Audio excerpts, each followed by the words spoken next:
Hi, welcome back to Teach English with Passion. Hope you are all doing well.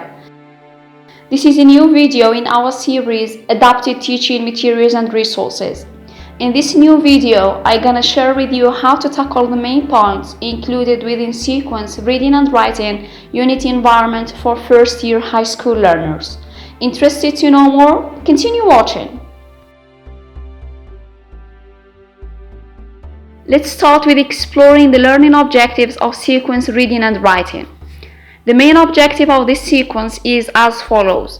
Students will be able to write an expository paragraph about the phenomenon of pollution, talking about its causes and effects. To help learners achieve this terminal objective, we have got here a list of enabling objectives. First, learners read and respond to a text about pollution. Second, learners explore and use vocabulary related to the topic of environment and pollution. Also, learners use link words like because, as a result, consequently, etc. to express cause and effect. In addition to these points, learners can explore other points related to morphology and phonology, like word formation and final S pronunciation. Concerning materials in this sequence, we're gonna use the whiteboard, worksheets, and pictures. Note here, reading and writing sequence is out of two parts. Writing is the culmination of all points explored during reading. So reaching the final objective of this sequence would be the outcome of successive teaching periods or sessions.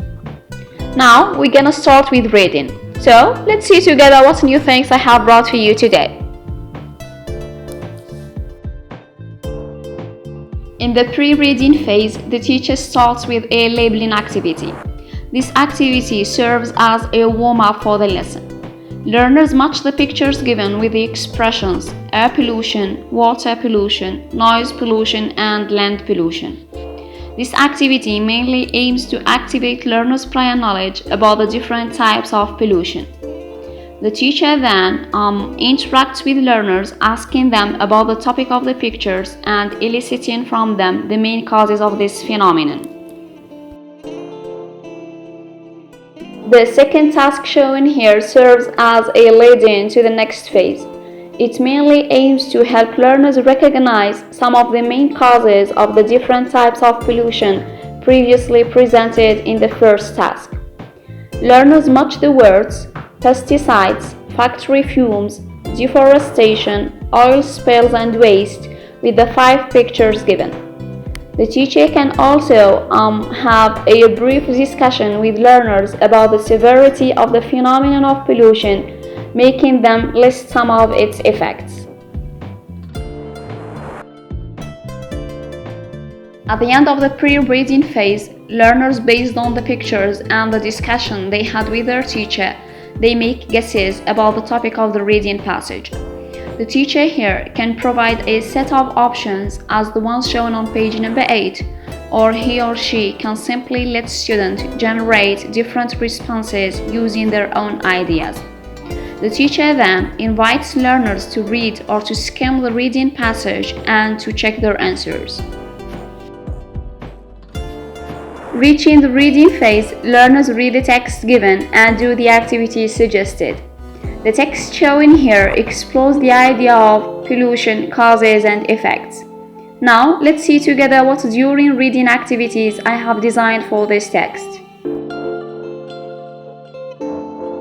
In the first activity shown here, learners need to identify the type of discourse or text. Learners are given the 3 options: A. Expository, B. Argumentative, and C. Narrative. This activity has a close link with the final objective of this sequence, which is writing an expository paragraph about the phenomenon of pollution.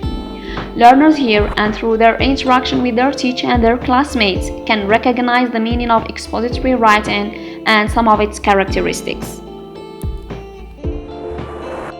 In the second activity shown on page 11, learners read the text and put the ideas given in the order they appear in the text. So, according to the text, the first idea is pollution has become a main concern in our modern times. Second one is types and causes of pollution, and the last one is people need to take actions to stop pollution.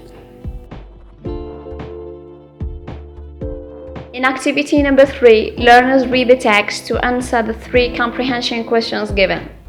Note here, when designing such kind of activities, the teacher needs to vary the types of questions used, using both WH questions and yes/no questions. Activity number 4, shown on page 13, aims to enrich learners' register with new vocabulary items related to the topic of environment. Note here also that key answers are provided for most of the activities suggested in this video. In the post-reading phase, the focus is on the form or on structures rather than on ideas. The teacher asks learners to read the second paragraph of the text and to pick out a sentence which is close in meaning to the one given. The sentence given is, water gets contaminated because factories dump their industrial waste into rivers and lakes. Learners, of course, read the paragraph and find the equivalent sentence, which is, factories dump their industrial waste into rivers and lakes. As a result, water gets contaminated. Learners here, and with their teacher's guidance, analyze the 2 sentences, understanding by the end how a cause and effect relationship is expressed and recognizing some of the link words used to express cause and effect. Learners then use those information to complete the tick box given. Next, the teacher provides some practice about expressing cause and effect. In the activity shown here, learners are asked to join the pairs of sentences given using the connectors given to get coherent sentences. Learners, of course, take few minutes to do the activity, then they interact with their teacher and their classmates to check their answers. At the end of this lesson, and as a production activity, the teacher can ask learners to write simple sentences using the link words they have seen in this lesson. Reading and writing sequence culminates with Write It Right rubric, wherein learners are requested to reinvest all the points they have explored through reading to produce a coherent piece of writing. So to prepare learners for writing, the teacher pins on the board a number of pictures as the ones shown here, and he or she asks learners to consider the pictures to identify its topic. Once learners discover the topic, which is air pollution, the teacher draws on the board a table of 3 columns: causes, effects, and solutions. Learners work in pairs for a few minutes to complete the table, getting inspiration from the pictures and adding any other ideas of their own. Learners then share their answers with their teacher and their classmates. Lastly, learners use the notes from the previous task to write a short expository paragraph about air pollution, discussing its causes and effects and suggesting some ways to reduce this phenomenon. That's all for today's topic. Hopefully you find it helpful and useful. If you have any questions, suggestions, or topics you want me to deal with, leave a comment below. If you like the content of the video, subscribe now and share the video with your colleagues. Stay tuned. Have a nice day. Bye.